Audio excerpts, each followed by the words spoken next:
بسم الله الرحمن الرحيم الحمد لله والصلاة والسلام على رسول الله.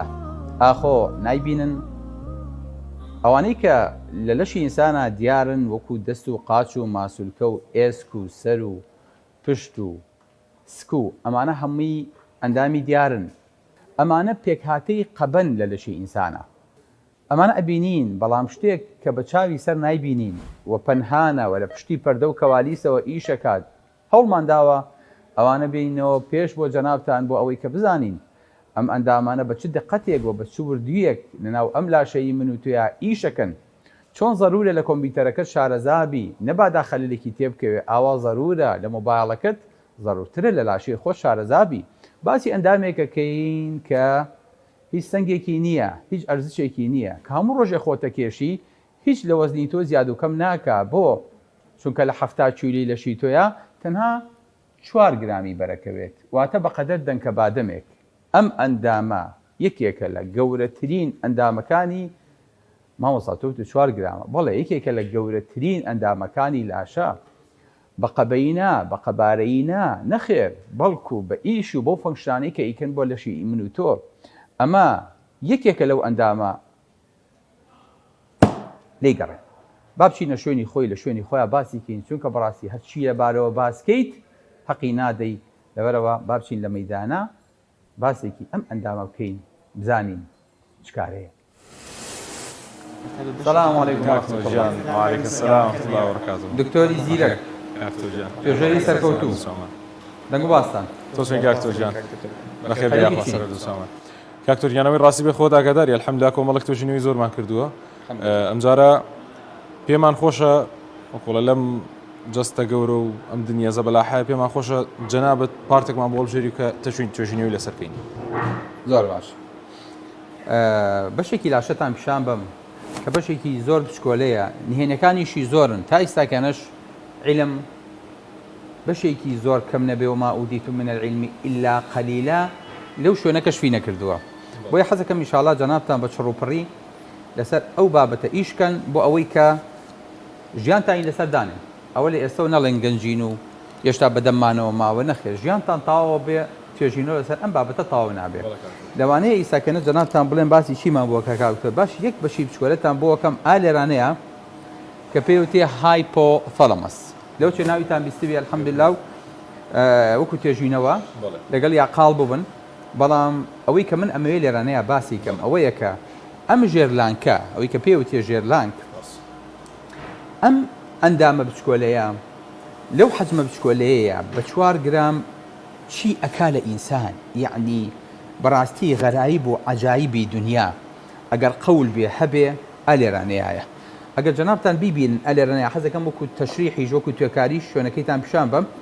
ئالێرانەیە بالضبط بەسەر بەقەدەر نوکی قەڵەمەکەم زۆر لەوەش چووکدرە کە تۆ تەسەووریەکەی زۆر شوێنێکی بچکۆلەیە. بەڵام ئیشەکانی گەورن، یعنی ئیشەکانی وەکوڵێ ئەلێ لە قەرخۆی نین، ئیشەکانی زۆر لەوە گەورەترن کە تەسەووریەکەی. تۆ تەسەوورەکەی ئەم شوێنە ئیشی چییە؟ یەکەم خەوی ئینسان ڕێکەخە، دووەم ئیشتیها و خواردنی ئینسان ڕێکەخە، سێم ئەو ترشۆڵەکانی کە لە مەعیدەوە دەرەچن ئەم ئەلێرەوە لەم بەرزیەوە ڕێکەخە. هەر ئەم بەشە بچکۆلەیە خۆی توێنێتی ئینسان ڕێکەخە. ئەمە شتێکی تیا پێوتێ تێرمۆستەیت، گەرمی لاشە ڕائەگرێ. تەسەورەکەن هەر ئەم بەشە پەیوەندی هەبێ بە لێدانی دڵ و بە فشاری خوێنی ئینسانەوە. تەسەورەکەن هەر ئەلێرانەیە شلەکانی لاشە ڕێ بخرێتەوە. تەسەورەکەن هەر ئەم بەشە بەشێکی تایبەتی تیا بێ بە حەز و بە ئارەزوو حتا بە ڕەگەزی ئینسان، بە سێکسی ئینسان. بیرتان بۆ ئەوە چێکە شتێکی ئاوا بچووک زاکیرە و فێربوون، ئەوەی کە خۆیان پێڵێن لێرنین، هەر ئەلێرانەوە مودی ئینسان، ئەوەی کە ئینسان دڵی خۆشە دڵی ناخۆشە، ئەوەی کە ئینسان پێوترێ sickness behavior، ئینسان بێتاقەتم بەخوا تااقەتی هیچم نییە ئەلێرەوە. یعنی چ دکتۆرێک مێشکی بۆ ئەوە چێکە نەخۆشی بچێ بۆ لای بڵێ وڵا دکتۆر ئیشتیهام نییە و بێتاقەتم و تام هەیە، بڵێ وڵا لەوانەیە لە هایپۆتەلەمەسەوە بێ. ئەسڵەن ئەومە کەم تووشی نەخۆشیە بێ الحەمدوللیلا، چونکە باوەڕم پێ بکە هیچ کەسێک نییە عەقڵی بۆ ئەو شوێنە بچێ کە ئەمە تووشی نەخۆشی بێ. خوای گەورە شوێنێکی وایە پاراستوێتی کە تووشی هیچ نەبێت. بۆیە وردەکاری ئەم خەڵقا وردەکاری ئەم بەشەوەرەوە ئەو بێنە بە چاوی خۆت ئەم 4 گرامە لە لەشە بێتەوە چی بێت؟ ئەم 4 گرامە ئەو هەموو کارە ئەکات. ئەمەی تا ئێستا کەشف بوو ئەمەیە جا ئەوەی کە وەما خوفی ئاعظم ئەوەی کە لە پشتەوەیە هێشتا نەزانراوە ئەمە گەورەترە. من ئەمێ جەنابتان بەم عەقڵە گەورانی خۆتان وردە بدوێ ئەمانەیە بچن بزانن چیتر هەیە. ئەگەر خۆشتان تەواو بوون ئەم پەیامە بەرەندەز مناڵەکانتان بڵێن باوکتان لەسەر ئەوە وفاتی کرد ئێمە وازمان لێ نیە وازی لێ نێن وەسێت بەویش بۆی وەسێت بۆ مناڵەکەی کە حتا قیامەت دێ خەریکی ئەمە بین وەچە دوای وەچەمان ئەمە کۆتایی نایەت. سڕونی هەنیە مە عەجیبە سبحان الله. یعنی ئەم بەشە تەسەوڕەکەن کۆمەڵی هۆرمۆن دەرکات یعنی هۆرمۆنی گەشەی ئینسان ئەوەی کە دایکەکە لە دوکتۆر جەواڵا مناڵەکەم گەورە نابێ ئەوە شەکە ئەم کۆنتڕۆڵێکە هۆرمۆنی گەشە لێرەوە دەست پێەکە کە پێوترێ گرۆث هۆرمۆن ریلیزین هۆرمۆن وانە ئەوەی کە ئێستاکەنە غودە ڕێکەخە ئەم یەکەم سلفە کە غودە ڕێکەخە کە تیەسێکی لاشە ڕێکەخە ئەلێرۆ ڕێکەخرێ دوای بە سیستەمەکەی تر و بە فتەری تراتەیە پەڕێ. ئێوە تەسەوڕەکەن هۆرمۆنی گەشە و باڵاکردنی ئینسان نا هۆرمۆنی گەورەبوونی ئینسانەوەی کە پێڵێن کەسێ باڵغ بووە بۆ بە پیاو یعنی هۆکارەکانی و ڕێکارەکانی گۆڕێ تەسەوڕەکەن هەر لێرەوە دەست پێەکە. باشە کاکتۆر کە ئەم هەموو وەکوڵە ئەم هەموو شتە لەم ئەم هەموو فانکشنە لەم بەشە بچووکەی مێشکا باسمان کرد ئێستا پرسیارێکم لا دروست بۆ ڕاستیەکەی ئەویش ئەوەیە باش ئێمە ئەزانین کە لە هەموو تەمەنا هەر یەک هایپۆتەلەمەسمانەیە باشە چی وە ئەکات یعنی ئێمە چۆن بزانین ئەم هایپۆتەلەمەسە چۆن ئەزانێ کە چۆن و کەی و بۆ چی شتی ئەم هۆرمۆنە دەرەکە لە ڕێی چی و ئەم شتە ئەزانێ. بارەکەوە سارێکی زۆر جوانە هیچ وەڵامێکە لایە نەخێت ئەو وەڵامە نەک لای جەنابەت نییە لای ئێمەش نییە بەداخەوە لای هەموو ئەم مختەبەر و ئەم ئەچیزە و ئەم ئامێرە گەورانش نییە هەتا ئێستاکەنەش ئەمە کەشف نەکراوە بۆ ئەم تایمەرە کە تۆ دایانیت ئەڵەی پاش ئەو نەدەقەیتر بیرم خەرەوە ئەلێرەوە ستارتەکەیت ئەلێرەوە چرکەکان ئەڕوات دوای ئەو نەدەقا پێتەڵێت کاتی فلانشت هاتووە.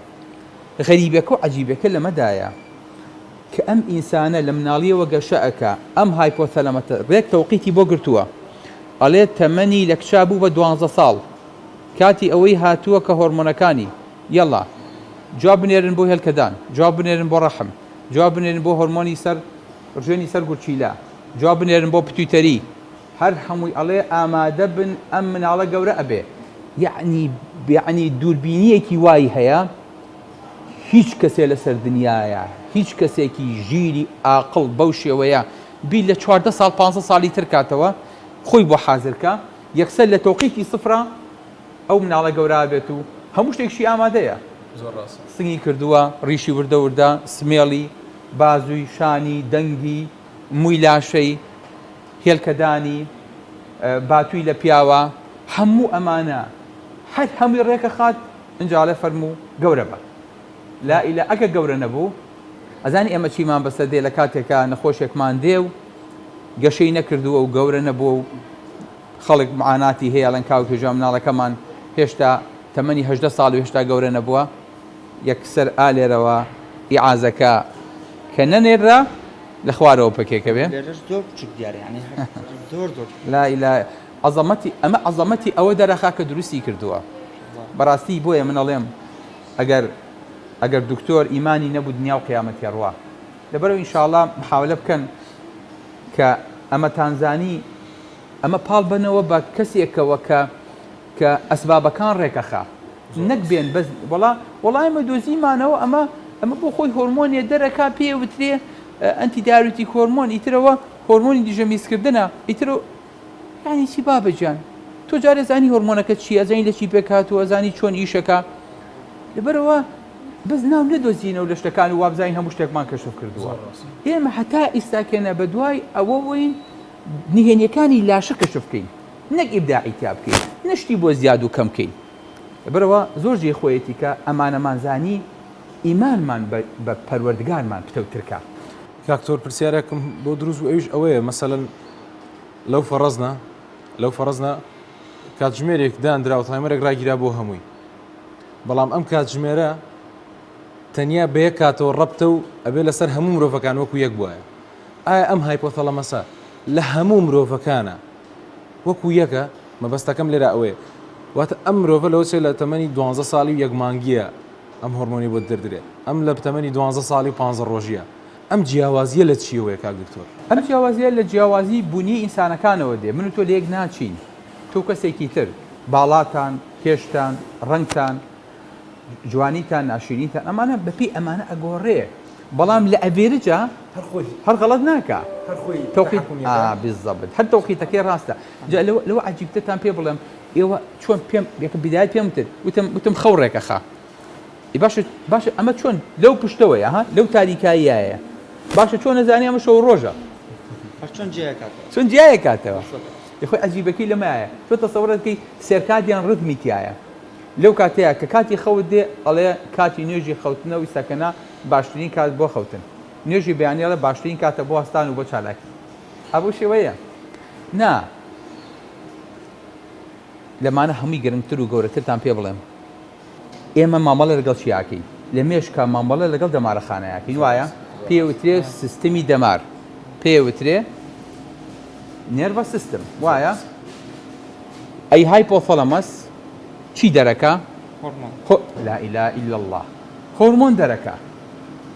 یعنی گێتە مێشکەوە تۆ کارەبایە بێ لەم دارە شەحنی بخەیتە سەر شەحن بەیانی سێوێکە بۆ بگرێ شتیوە بە مێشکایەت بالضبط وەکو ئەمە وایە. هایپۆثەلەمەس دەمارەخانەکان 150,000 دەمارەخانە بۆ یەکێ 150,000 دەمارەخانە لە هەموو لاشەوە معلومات کۆ کاتەوە بەپێی ئەوە ئەویشی دەرەکە ئەویش هۆرمۆن دەرەکە. لا ئیلاهە ئیلا الله بەشێ لە هۆرمۆنەکانی ئەیا بە پتویتەری و ئەڵێ تەنزیمیان کەو خۆڕێکی خە بەشێکی تری خۆی ئەینێرە بۆ ناو لاشە، ئەینێرە بۆ غودەی کەڵەری و ئەینێرە بۆ شوێنەکانی تر و سوپڕەڕینەڵ و ئەم شوێنانەی تر هەمووی خۆی ئیکە، ئەینێرە بۆ تێست و ئەینێرە بۆ ئەوبەری و ئەینێرە یعنی عجیبە ینی بەشێکی لۆکەڵ ئیشەکە. بەس غەریبەکە لەمەدایە ئەمە وەکو کۆنڤەرتەر ئیشەکە. تۆ کارەبای ئەیتێ ئەو بەرهەمتەیاتێ شوێنێکی دنیاە ئەمە هەیە هەتا ئیساکێنە ئەم ترانسفۆرمەرە ئەم کۆندەکتەرە ئەم کۆنڤێرتەرە هەتا ئیساکێنە عیلم ئاوا دەسەوسانە بەرامبەری و هەر بە سەیرێکە.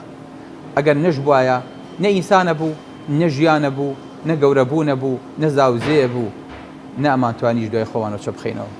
کۆتایی بە هەموو شتێکە هەڵ الله ئەکبەر.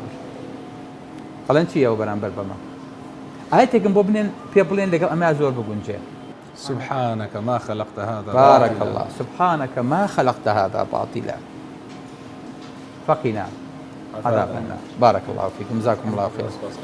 ئەویت ئینشەڵڵا ئیتر چاوەڕی بەرهەمم لێ ئێوە باشە ئەبێ بەرهەمەکانتان بەقەت چی بێ بەقەدەر هایپۆثەلەمەس بێنە نە قبوڵمە یەک لەسەر ملیۆنی بەرهەمی هایپۆثەلەمەسم بنێن لە بەحسەکانتانە من مەمنون و سوپاسشتانەکەم و ئیمزاشتان بۆەکەم باشە ئینشەڵڵا بۆ پرۆفیسۆری بۆ مساعید پرۆفیسۆری بۆ هەموو شتێ هەر لەسەر کەوتناتان. سەلام عەلەیکم. ئەم ڕژێنە بچکۆلەیە کە پێوتێ هایپۆثەلەمەس شاو سەرکردەی هەموو ڕژێنەکانی تری ناو لاشەیە کە لێک کاتە ئەتوانێت 150,000 دەمارەخانە کە پێوی ڕەبت بوون وەڵامی هەر هەمویان باتەوە و بەپێی ئەوەی کە ئەوان پێڵێن لە مێشکەوە ئەمیش جوڵە و ڕژێن و هۆرمۆنەکانی خۆی ڕێخا. سبحان الله لەگەڵەوەشا ناوی هایپۆثەلەمەسە یعنی ڕژێنی خواری تەلەمەس یعنی بە خواریش و بە ژێردەستەییش ڕازیە بێ بەس خزمەتکە.